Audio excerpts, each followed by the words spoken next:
आ जाइए सभी लोग, फिर स्टार्ट करते हैं। एक बार ग्रुप में शेयर कर दीजिए सर कि क्लास जो है वो स्टार्ट हो चुकी है। फटाफट हम करना स्टार्ट करते हैं, जल्दी स्टार्ट करेंगे तो जल्दी हमारा जो टॉपिक है वो ख़त्म हो पाएगा।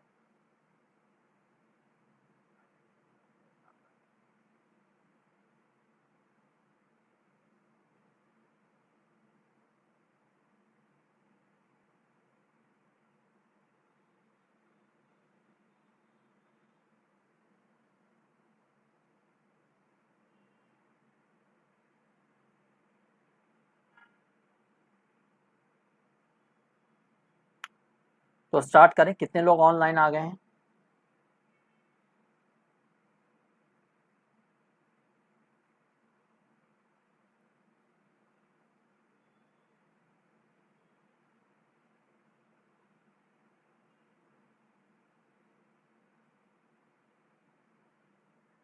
तो चलिए, यूनिलेटरल और बायलेटरल नेटवर्क। तो कल हमने देख लिया था यूनिलेटरल और बायलेटरल नेटवर्क क्या होते हैं।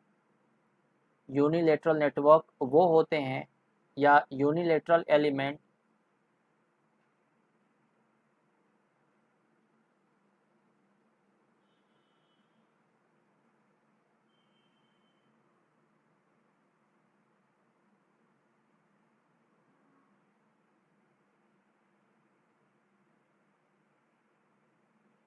Good evening Ishan.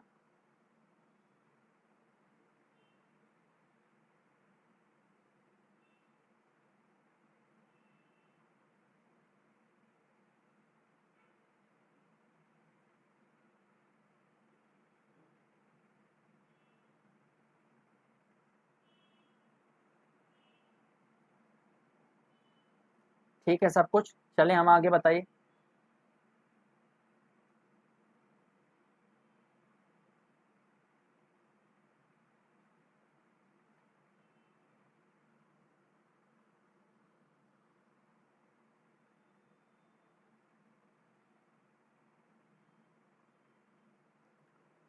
तो चलिए, यूनिलेटरल नेटवर्क के बारे में हमने कल क्या देखा था। यूनिलेटरल एलिमेंट्स कौन कौन से होते हैं कि जो एक साइड करंट कैरी करते हैं।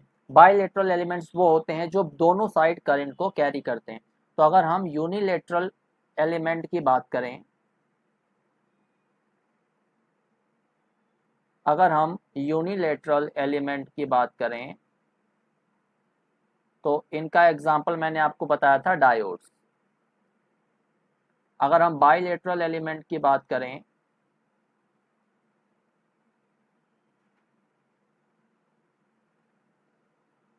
तो इसका एग्जाम्पल मैंने आपको क्या बताया था, आर, एल, सी। ये सारी चीज़ें मैंने आपको बताई थी। तो अब एक एग्जाम्पल मैंने आपको बताया था, करके बताइए कि ये जो ग्राफ है ये यूनिलेटरल है या बायलेटरल है। ये ग्राफ प्लॉट करके बताइए।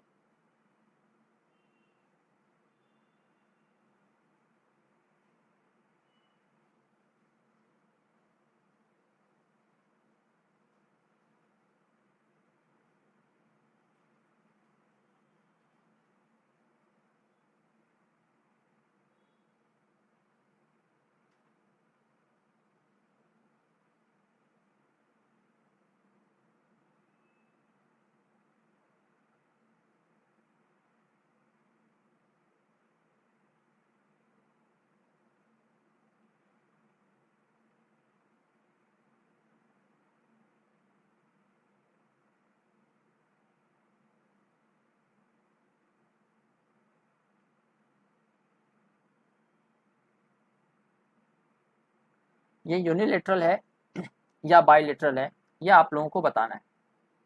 तो मैंने क्या बताया था कि दोनों साइड का अगर स्लोप पॉजिटिव है या सेम है, पॉजिटिव तो हम नहीं बोल सकते, अगर दोनों साइड का स्लोप आपका सेम है तो जो हमारा एलिमेंट है वो कैसा होगा, बाईलेटरल, यानी कि दोनों डायरेक्शन में करंट को कंडक्ट कर सकता है। राइट। तो अगर यहाँ पे हम Z1 मानते हैं तो स्लोप क्या होता है, good evening Kunal, voltage that is 4, current that is 4, तो ये आ जाएगा 1 ओम। राइट। सिमिलरली यहाँ से अगर हम Z2 निकालते हैं तो ये क्या हो जाएगा, -4 डिवाइडेड बाई -4, दिस इज 1 ओम। तो Z1 भी 1 ओम आ रहा है, Z2 भी 1 ओम आ रहा है, तो हम बोल सकते हैं कि Z1 is equal to Z2। मतलब ये जो एलिमेंट है ये बोथ डायरेक्शन में सेम इम्पीडेंस प्रोवाइड कर रहा है, राइट। तो हम बोल सकते हैं दिस इज अ बाइलेटरल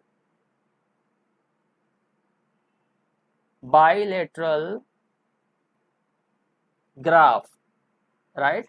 अब एक काम करिए, एक क्वेश्चन और सॉल्व करिएगा। एक क्वेश्चन में आप लोगों के लिए और दे देता हूं, उसे सॉल्व करिए।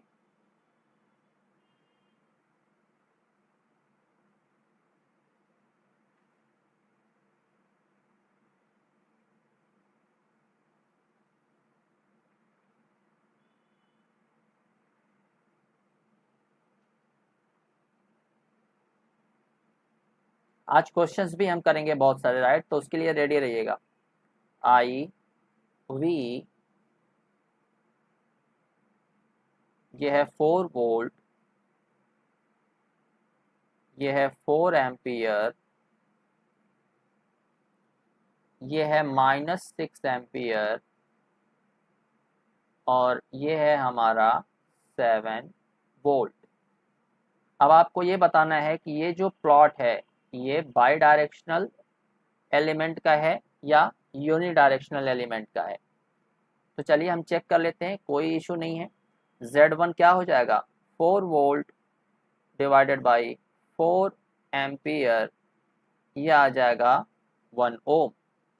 सिमिलरली यहाँ पे Z2 कितना आ जाएगा, 7 -7 डिवाइडेड बाई -6, मतलब Z1 is not equal to Z2। ये जो प्लॉट है ये कैसा है, यूनिलेटरल।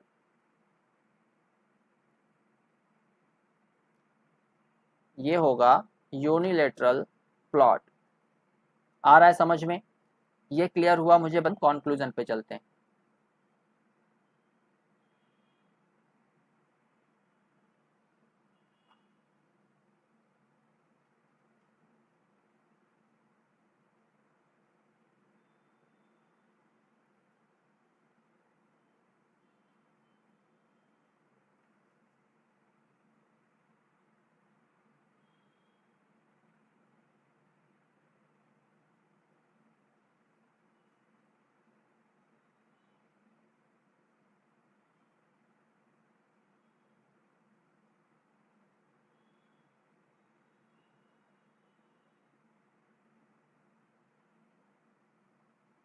इसके बारे में मुझे बताइए कैलकुलेट करके।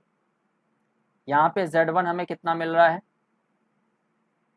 4 डिवाइडेड बाई 4, 1 ओम।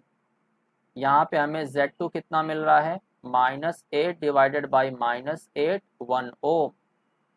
तो Z1 is equal to Z2, मतलब ये कैसा हो जाएगा, बाइलेटरल, करेक्ट।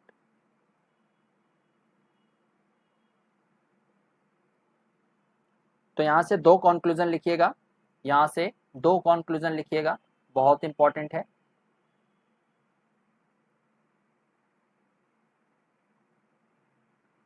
पहला कंक्लूजन आपका ये है, पहला कंक्लूजन आपका ये है कि every linear element is bilateral. कोई भी लीनियर एलिमेंट आप ले लीजिए वो बाइलेटरल होगा।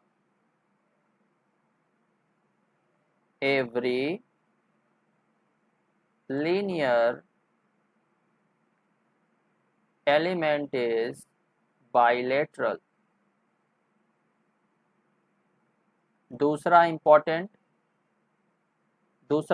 कॉन्सेप्ट क्या है, every bilateral element is not linear.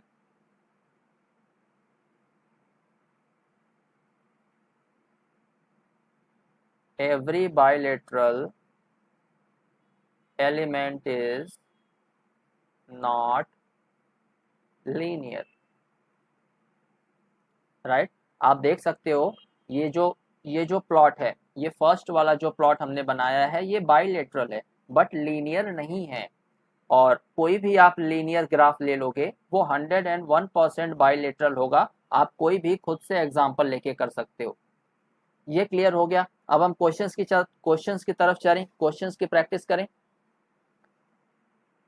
Questions की तरफ चलने से पहले एक चीज और थोड़ा सा समझना जरूरी है, एक पॉइंट और बचा हुआ है, time variant and time invariant. Time variant and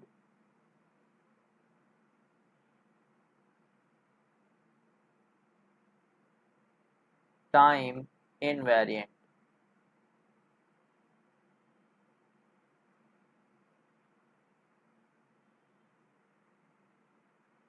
तो ये तो बहुत सिंपल है, इसमें कुछ भी बताने जैसा नहीं है कि टाइम वेरिएंट वो एलिमेंट होते हैं जो टाइम के साथ चेंज हो जाते हैं, right. An element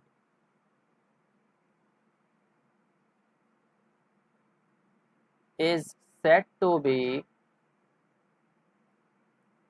time variant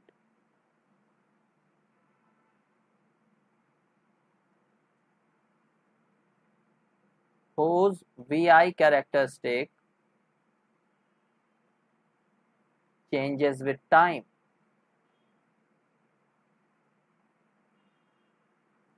changes with time। yes, ये बहुत सिंपल सा है। अदरवाइज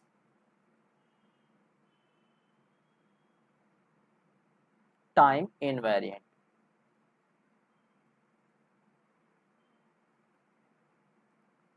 अब आप लोगों को मैं कुछ एग्जांपल दूं, आप सॉल्व करना चाहोगे? कुछ एग्जांपल्स मैं आप लोगों को देता हूं, आप लोग ट्राई करिए सॉल्व करने के लिए। बता दीजिए सब लोग, एग्जांपल ट्राई करना चाहोगे?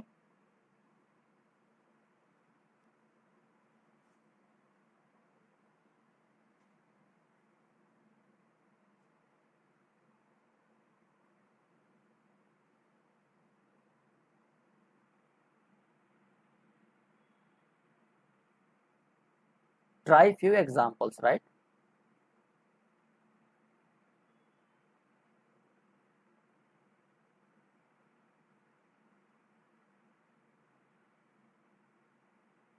मैं अभी बिल्कुल बेसिक से चल रहा हूँ, राइट। हम बेसिक से एडवांस लेवल तक जाएंगे। पहला जो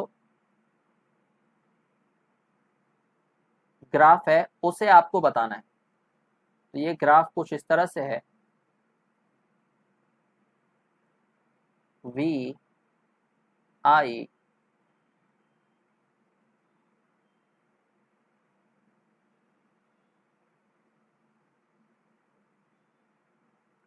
आपको इसमें से बताना है linear, non linear, unidirectional, by directional, passive, active. ये तीनों चीजें आपको बताना है, तो ट्राई करिए। सबसे पहले बताइए कि ये लीनियर है या नॉन लीनियर है। इज इट लीनियर और नॉन लीनियर? मैं वेट करता हूं।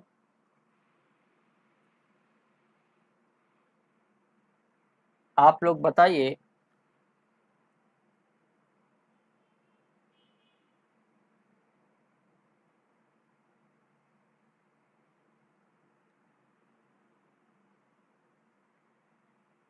यस, ये नॉन लीनियर है, this is non linear.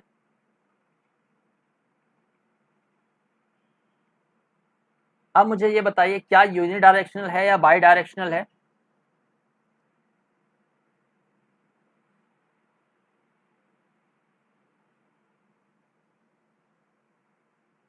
Yes, ये नॉन लीनियर है, नॉन लीनियर है, वेरी गुड।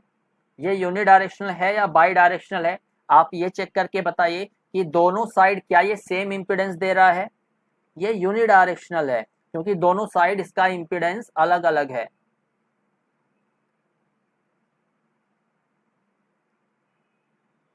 यूनिडायरेक्शनल।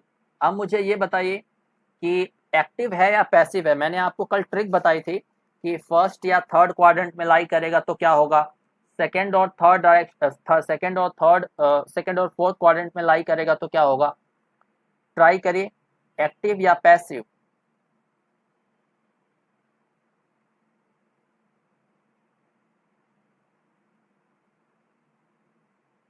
ये पैसिव एलिमेंट होगा, राइट, पैसिव एलिमेंट होगा।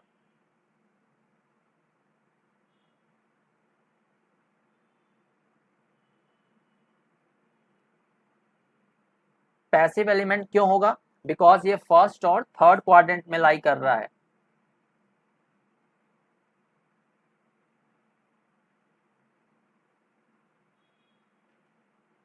कल का लेक्चर देखिएगा, कल के लेक्चर में मैंने क्या बताया था कि अगर कोई भी प्लॉट थर्ड और फर्स्ट क्वाड्रेंट में लाई करता है तो वो पैसिव एलिमेंट होता है। एक्टिव एलिमेंट कब कहलाता है? जब उसका स्लोप नेगेटिव है। तो क्या यहाँ पे हम यहाँ पे चेक कर लेते हैं भाई, कोई प्रॉब्लम नहीं है, चाहे आप ट्रिक से करो चाहे आप इसको सॉल्व करके करिए। देखिए, अगर स्लोप आपका नेगेटिव आता है तो ये एक्टिव होगा, नहीं तो पैसिव होगा। यहाँ पे स्लोप हमारा z है v/i, मतलब पॉजिटिव। ये हो जाएगा -i, ये हो जाएगा -v। यहाँ पे स्लोप चेक करिए, ये आ रहा है -v/-i, ये माइनस माइनस कट गया, मतलब पॉजिटिव। तो स्लोप कहीं पे भी नेगेटिव नहीं है। अगर स्लोप नेगेटिव होता है तब हमारा एलिमेंट एक्टिव होता है, ये होगा पैसिव एलिमेंट, राइट। एक क्वेश्चन और करिए, सेकंड क्वेश्चन अपन करते हैं।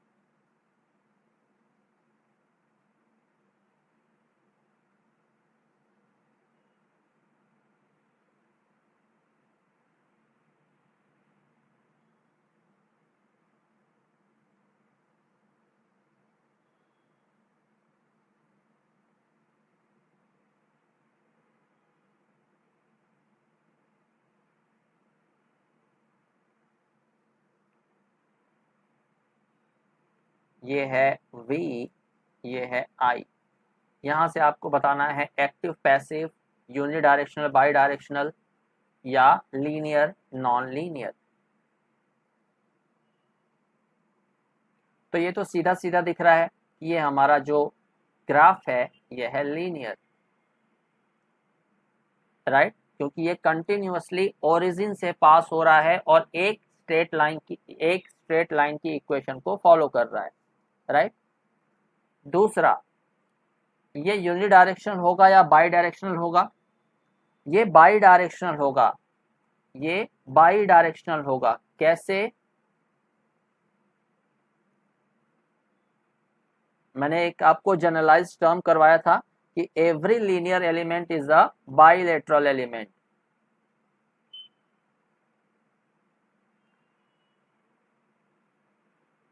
Every linear element is bilateral element.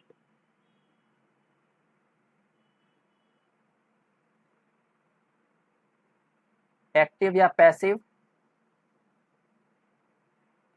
Active या passive? This is passive element.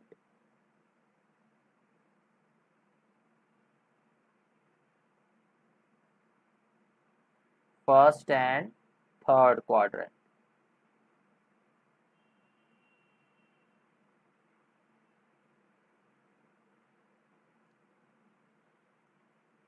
चलिए फिर हम चलते हैं थर्ड पे।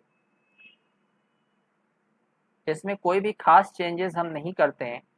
अगर थोड़ा सा मॉडिफिकेशन कर दें तो कहाँ कहाँ पे चेंजेस आएगा ये आपको बताना है।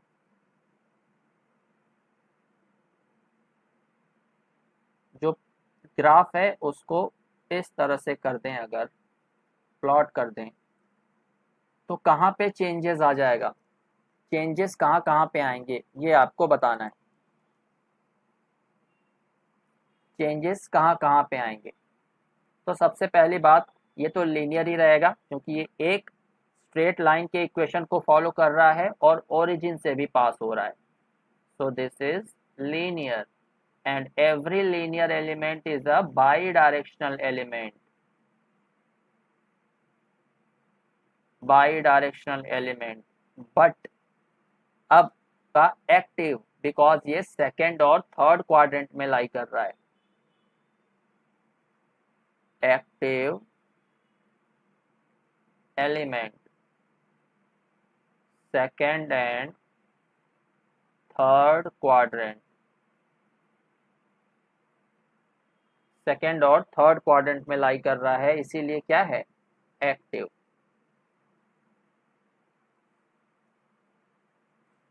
यस, बस एक्टिव हो जाएगा अभिषेक, करेक्ट है। फोर्थ एग्जाम्पल का भी हमारे साथ साथ चल पाए तो धीरे धीरे हम एडवांस लेवल पे जाएंगे, तो कोई प्रॉब्लम तो नहीं है किसी को, हम थोड़ा सा बेसिक लेवल से कर रहे हैं, तो मुझे बता दीजिएगा, राइट, कैसे जैसा भी हो। इस एग्जाम्पल को ट्राई करिए।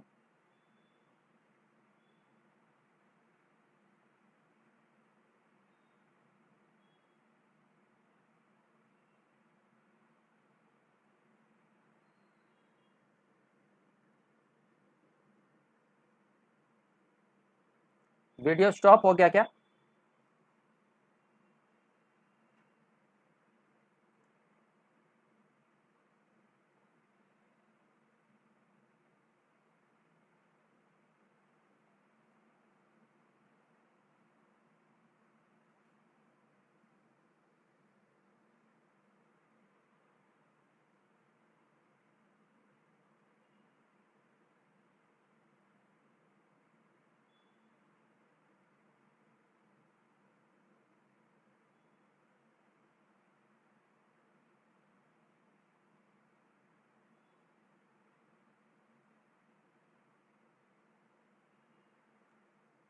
चेक करिए, ठीक है, एक बार।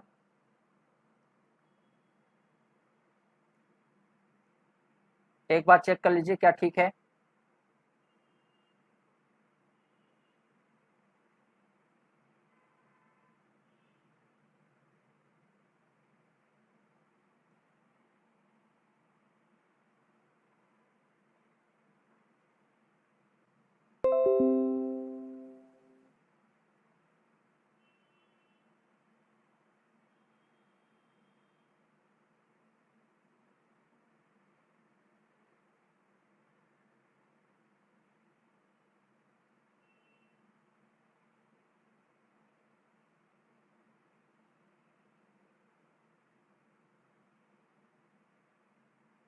ओके, आई होप अभी आ गया होगा, चेक करिए।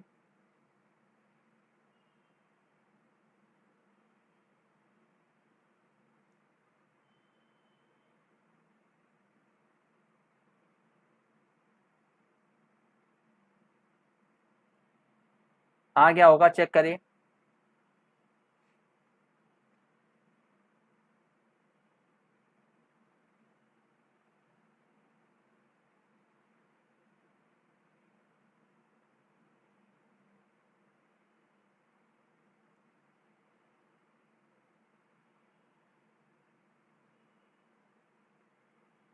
ओके, तो चलिए, ये मुझे बताइए, यूनिलेटरल है, बाइलेटरल है, कैसा है?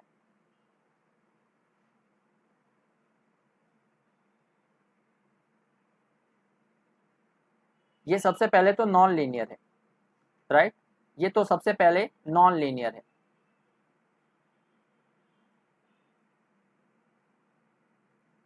क्या बाइलेटरल है या यूनिलेटरल है? बाइलेटरल है या यूनिलेटरल है? ये है यूनिलेटरल। Unilateral, right. एक्टिव है या पैसिव, अब आपको यहाँ पे बताना है एक्टिव है या पैसिव, क्योंकि मैंने आपको सिर्फ फर्स्ट और थर्ड क्वाड्रेंट के बारे में बताया है, सेकंड और फोर्थ क्वाड्रेंट के बारे में बताया है। फर्स्ट और सेकंड है तो उसके बारे में हमने अभी तक डिस्कस नहीं किया है, तो आपको कॉन्सेप्ट लगाना पड़ेगा नेगेटिव स्लोप वाला। आपको नेगेटिव स्लोप वाला कॉन्सेप्ट लगाना पड़ेगा। क्या नेगेटिव स्लोप है? यूनिडायरेक्शनल है, सही है। क्या नेगेटिव स्लोप है?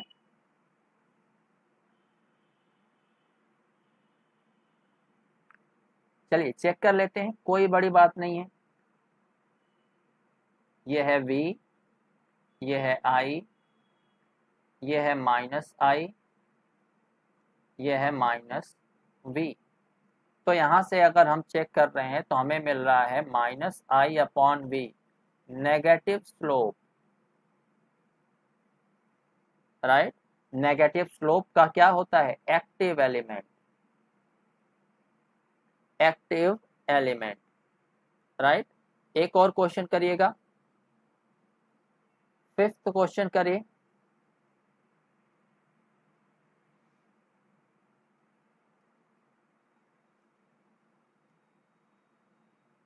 यस, फिफ्थ क्वेश्चन करिए, ये लास्ट क्वेश्चन है, फिर हम नेक्स्ट टॉपिक पे चलेंगे, नेक्स्ट बेसिक प्रॉपर्टीज।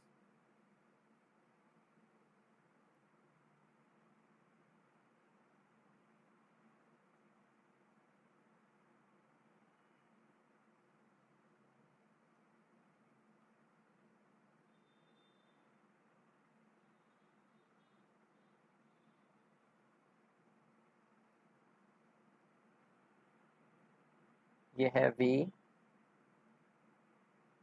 ये है I,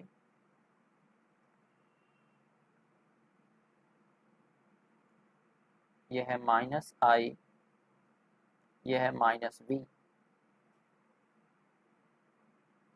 यहाँ पे रिप्रेजेंट हो रहा है 4 वोल्ट, ये है 4 एम्पियर।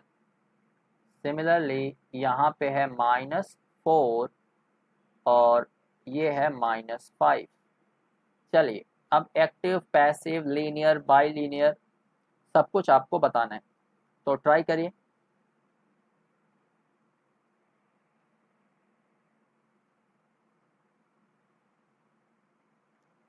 सबसे पहले ये क्या है, ये है नॉन लीनियर, ये है non linear. Yes, very good.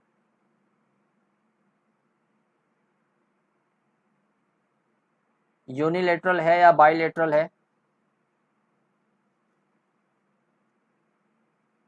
Unilateral है। कैसे? यहाँ पे जो Z1 हमें मिल रहा है यह है 4/4, यहाँ पे जो Z2 हमें मिल रहा है -5/-4, मतलब Z1 is not equal to Z2। So Z1 is not equal to Z2 का क्या मतलब है? यूनिलेटरल। एक्टिव है या पैसिव, ये आपको बताना है। फर्स्ट और थर्ड क्वाड्रेंट में लाई कर रहा है, मतलब पैसिव।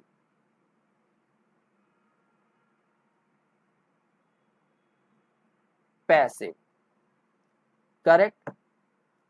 नेक्स्ट टॉपिक पे चलें, नेक्स्ट टॉपिक पे चलें।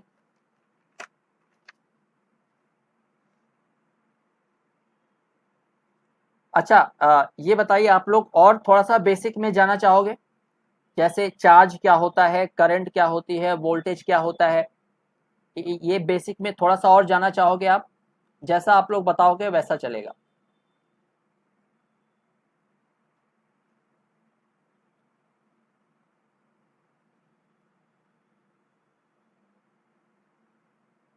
चार्ज क्या होता है, करंट, वोल्टेज, पावर, एनर्जी, ये थोड़ा सा बेसिक हम समझ लेते हैं, फिर आगे चलते हैं, राइट? ताकि बहुत लोग बिगिनर्स हैं। चलिए, तो देख लेते हैं थोड़ा थोड़ा, बहुत डिटेल में नहीं जाएंगे, बहुत डिटेल में नहीं जाएंगे, थोड़ा सा ओवरव्यू में आपको दे देता हूं ताकि आपको एटलीस्ट पता रहे। और ये सारी चीजें घनश्याम जैसा आप लोग बोलोगे वैसा होगा, क्योंकि ये आप लोगों का चैनल है। यहाँ पे वहाँ पे क्या था कि हम लोग अनअकैडमी के अकॉर्डिंग चल रहे थे, बट यहाँ पे जैसा आप लोग बोलोगे वैसा चलेगा, राइट? तो हेडिंग डाल लीजिएगा charge.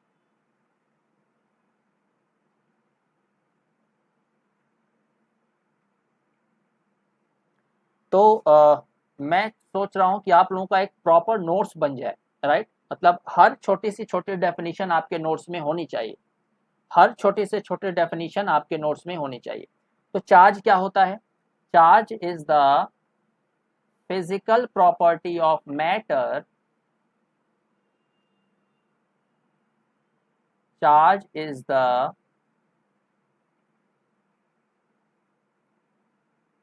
physical property of matter, मैं भी इसको समझाऊंगा अच्छे से, that causes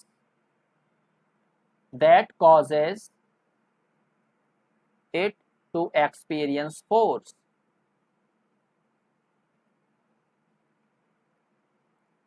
experience force. Charge वो फिजिकल प्रॉपर्टी होती है किसी भी मैटर की जिसकी वजह से हमें फोर्स मिलता है, उसमें फोर्स लगता है। मैं आपको थोड़ा सा और डिटेल में समझाता हूं। मान लीजिए ये है एटम, ये है एटम। अब एटम में आपके पास तीन चीजें प्रेजेंट होती हैं। एक को आप बोलते हो इलेक्ट्रॉन, एक को आप बोलते हो प्रोटॉन, एक को आप बोलते हो न्यूट्रॉन, राइट। जो इलेक्ट्रॉन है वो हमेशा नेगेटिव चार्ज कैरी करता है। इलेक्ट्रॉन, मैं फुल फॉर्म में लिख देता हूं ताकि कोई प्रॉब्लम ना हो आप लोगों को। इलेक्ट्रॉन ऑलवेज कैरी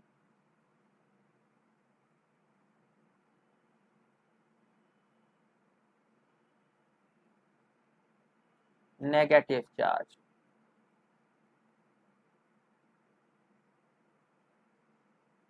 प्रोटॉन हमेशा पॉजिटिव चार्ज कैरी करता है। Proton always carry positive charge. और जो न्यूट्रॉन है does not carry any charge.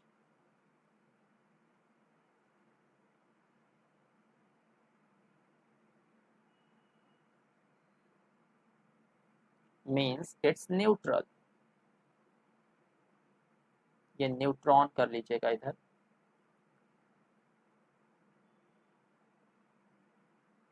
Means it's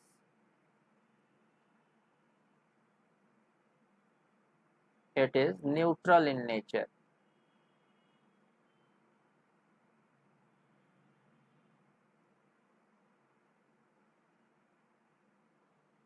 right. अब मैं क्यों ऐसा क्यों बोला जा रहा है, ऐसा क्यों बोला जा रहा है कि जो चार्ज है वो फिजिकल प्रॉपर्टी है जो फोर्स एक्सपीरियंस कराता है। मान लीजिए आपने एक इलेक्ट्रॉन और एक प्रोटॉन को पास पास में रखा तो इनके बीच में क्या होगा? अट्रैक्शन। अगर आपने एक इलेक्ट्रॉन और एक इलेक्ट्रॉन, दो इलेक्ट्रॉन को पास पास में रखा तो इनके बीच में क्या होगा? रिपल्शन, बिकॉज दोनों नेगेटिव चार्ज हैं। अब आपने अगर एक प्रोटॉन रखा और एक प्रोटॉन रखा तो दोनों के बीच में फिर से क्या हो रहा है? रिपल्शन। तो यहाँ पे जो चार्ज है वो मेजर रोल प्ले कर रहा है अट्रैक्शन और यहाँ पे जो चार्ज है वो मेजर रोल प्ले कर रहा है अट्रैक्शन और रिपल्शन में। इसीलिए चार्ज को हम बोलते हैं,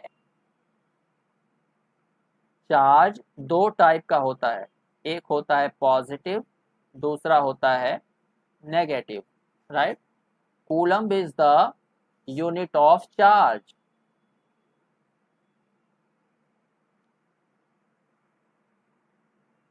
coulomb is the unit of charge.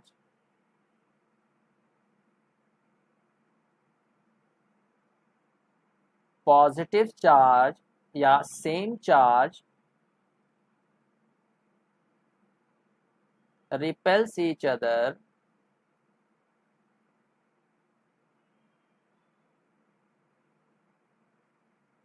and opposite charge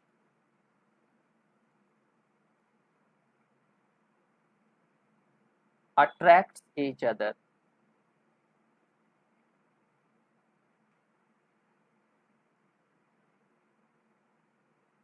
जैसा कि मैंने आपको बताया कि प्रोटॉन प्रोटॉन को पास में रख दो, इलेक्ट्रॉन इलेक्ट्रॉन को पास में रख दो, इलेक्ट्रॉन प्रोटॉन को पास में रख दो, तो वो या तो एक दूसरे को रिपेल करेंगे या अट्रैक्ट करेंगे, राइट। अब अगर हम बोलते हैं एक कूलाम चार्ज, तो एक कूलाम चार्ज में टोटल कितने इलेक्ट्रॉन्स होते हैं?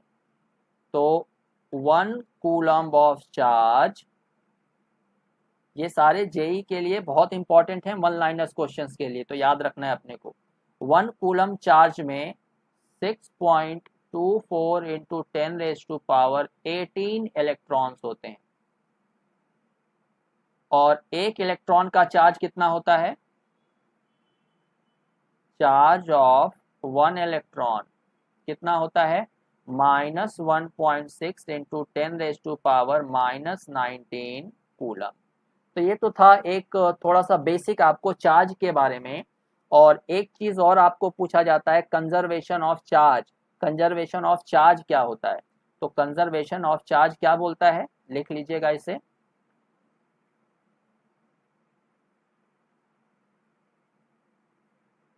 According to law of conservation of charge,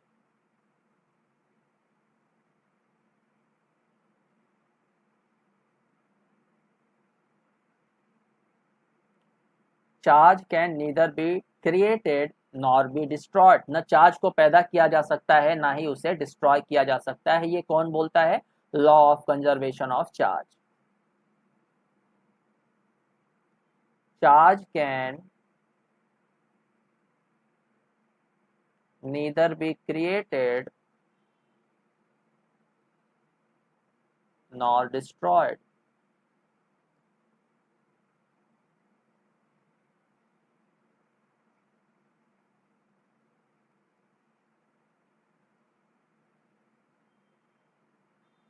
इसका सिर्फ प्लेस बदला जा सकता है, इसे ना तो जनरेट किया जा सकता है और ना ही इसे डिस्ट्रॉय किया जा सकता है।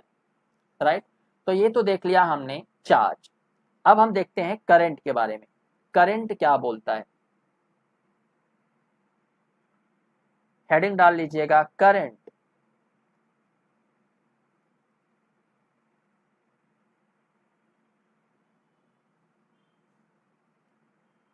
तो अभी हमने जो चार्ज पढ़ा उसी से रिलेटेड है current.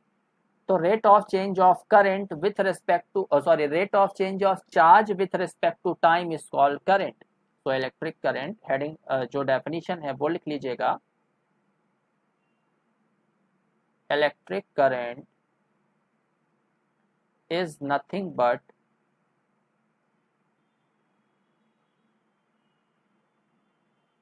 rate of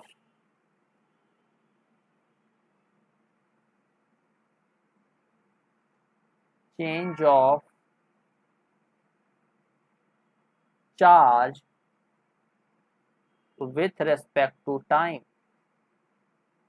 right. Charge का change with respect to time, उसी को तो करंट बोला जाता है। तो अगर हम इसे एक्सप्रेशन के फॉर्म में लिखें तो कैसे लिख सकते हैं? I is equal to dq by dt। Rate of change of charge with respect to time is called current. तो ऐसा क्वेश्चन कई बार पूछा जाता है। Yes Sumit, very good. ऐसा क्वेश्चन कई बार पूछा जाता है कि what do you mean by 1 ampere current. 1 ampere current कैसे जनरेट होती है, या 1 एम्पियर करंट कैसे फ्लो होती है। ये क्वेश्चन बहुत बार पूछा जाता है, बहुत ही फ्रिक्वेंटली पूछा जाने वाला क्वेश्चन है। तो इसका जो रीजन है वो लिख लीजिएगा।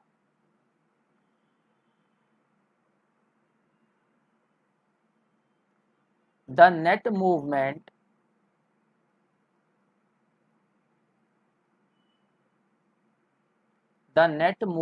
of 1 coulomb of charge। 1 coulomb of charge मतलब 1 कूलम के बारे में मैंने आपको ऑलरेडी बता दिया है कि एक कूलम में 6.24 इंटू 10⁻18 इलेक्ट्रॉन्स होते हैं। राइट। तो the movement of 1 coulomb of charge through a cross section area of conductor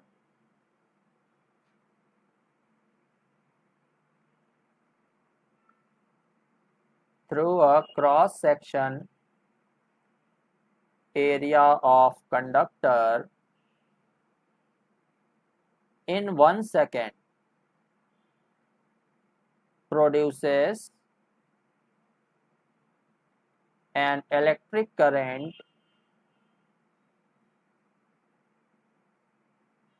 of 1 ampere.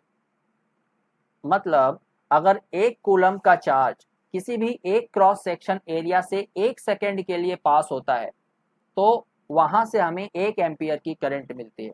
I hope ये आपको क्लियर हो गया होगा।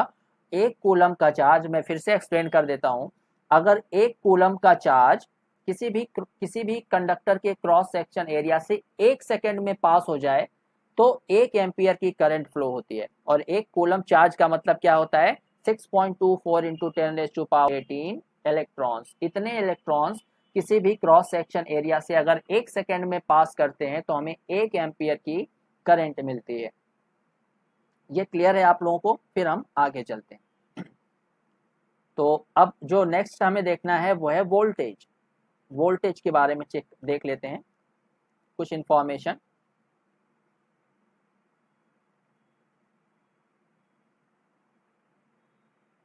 वोल्टेज, अब मैंने आपको क्या बताया,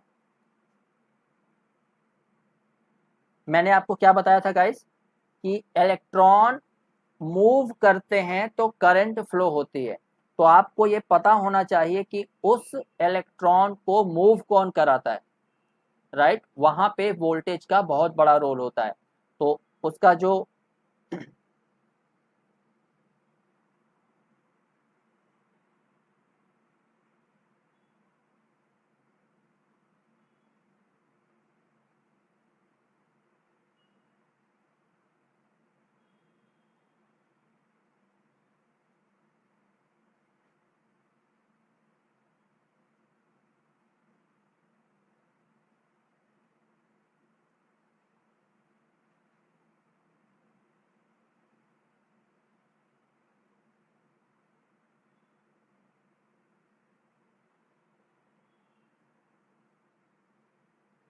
आई होप अभी सही हो गया होगा। चेक कर लीजिए एक बार चेक कर लीजिए, अभी सही हो गया होगा।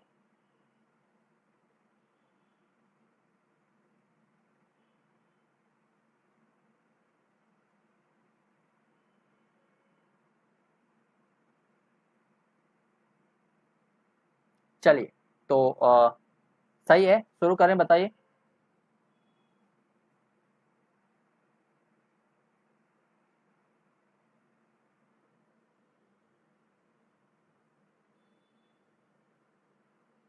चलिए तो शुरू करते हैं। अब मैंने आपको बताया कि जब इलेक्ट्रॉन मूव करते हैं तब करंट फ्लो होती है। तो आपने कभी सोचा है कि उस इलेक्ट्रॉन को मूव कौन कराता है? तो उसका जो छोटा सा डेफिनेशन है वहां से आपको क्लियर हो जाएगा कि to move an electron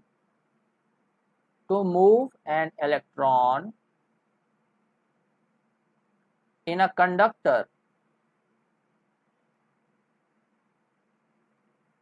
to move an electron in a conductor in a particular direction,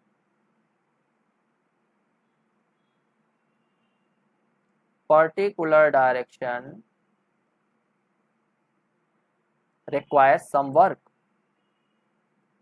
or power,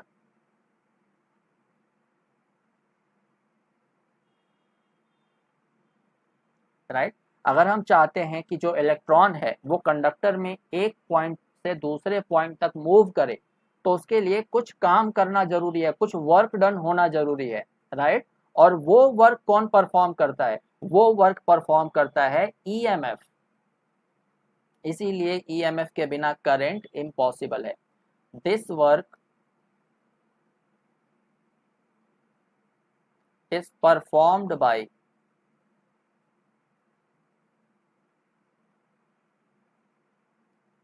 electromotive force. Electromotive force, इसीलिए आपने देखा होगा कि इलेक्ट्रोमोटिव फोर्स में फोर्स शब्द का इस्तेमाल किया गया है, क्योंकि इसी के कर रहा है, इसे हम ईएमएफ भी बोलते हैं, राइट? और इसी ईएमएफ को हम कभी कभी वोल्टेज या पोटेंशियल डिफरेंस भी बोलते हैं। It is sometime also called voltage और जो वोल्टेज है उसे हम रिप्रेजेंट करते हैं rate of change of work done per unit charge. V is equal to D Q by D T, मतलब एक चार्ज को मूव कराने के लिए कितना वर्क डन या कितनी एनर्जी का इस्तेमाल हुआ है, उसे बोला जाता है वोल्टेज। तो जो W है यहाँ पे, इसे हम बोल सकते हैं एनर्जी इन जूल। जो Q है हम इसे बोल सकते हैं चार्ज इन कूलम। जो V है यह है voltage in volt.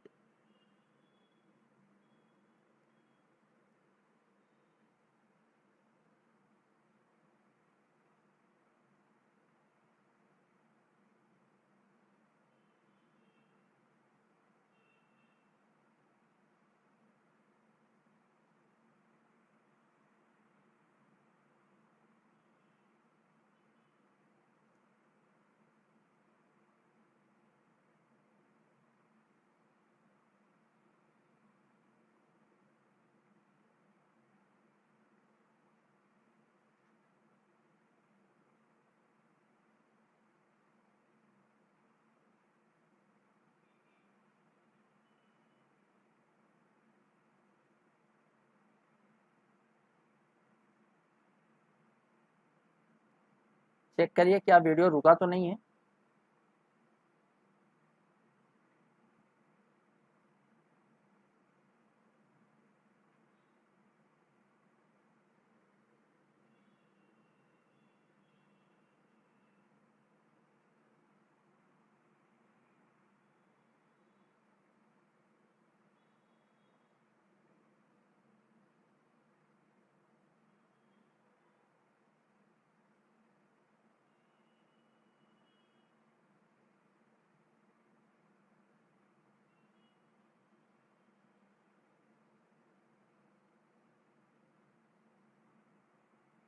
Right, I hope यहाँ तक आप लोगों को क्लियर हो गया होगा।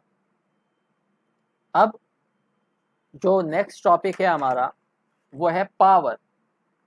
जो नेक्स्ट टॉपिक है हमारा, मतलब जो नेक्स्ट टर्म है वो है पावर। तो पावर के बाद से कल की क्लास में कंटिन्यू करते हैं। राइट, तो हेडिंग डाल लीजिएगा पावर। हेडिंग डाल लीजिएगा guys power.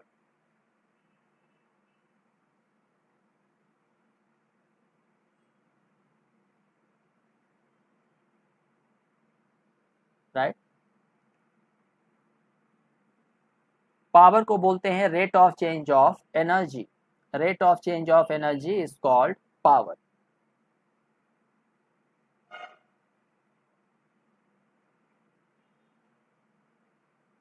Rate of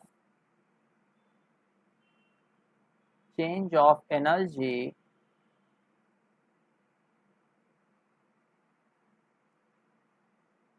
with respect to time is called power। Right, तो हम पावर को अगर एक्सप्रेशन के फॉर्म में लिखना चाहें तो हम लिख सकते हैं P is equal to D W by D T. Correct. अब देखिए P is equal to D W by D T मतलब rate of change of energy with respect to time. हम इसको थोड़ा सा मॉडिफाई करके लिख सकते हैं D W by D Q multiplied by D Q by D T. तो डी क्यू से डी क्यू कैंसिल आउट हो जाएगा, हमें बाद में वही चीज मिल जाएगी, that is D W by D T. तो हम इसको इस फॉर्म में लिख सकते हैं। राइट, तो ये आपने पढ़ा हुआ है, ये क्या होता है वोल्टेज, और rate of change of charge with respect to time ये क्या होता है करंट। तो इसीलिए पावर जो होता है वो प्रोडक्ट होता है वोल्टेज इनटू करंट का। राइट,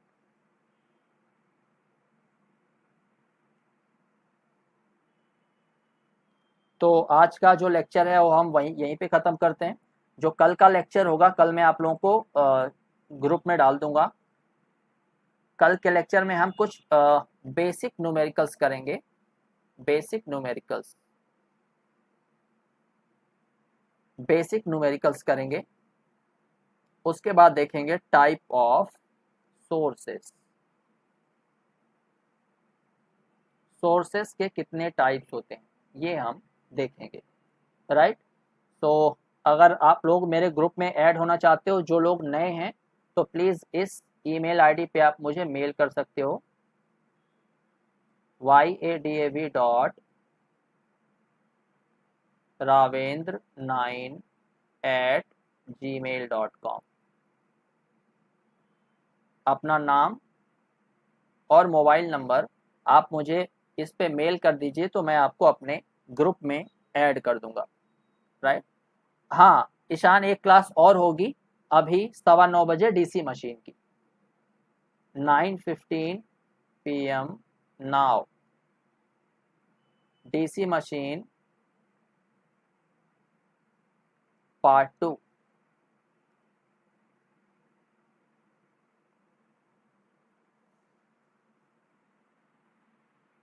आई होप आप लोगों को क्लासेस पसंद आ रही होंगी। तो please like share subscribe, share जितना ज़्यादा से ज़्यादा आप लोग शेयर कर सकते हो तो ट्राई करिए शेयर करने के लिए, ताकि ज़्यादा से ज़्यादा लोग क्लास में आए,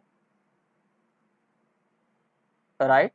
so thank you very much. चलिए मिलते हैं आज 9:15 शाम को।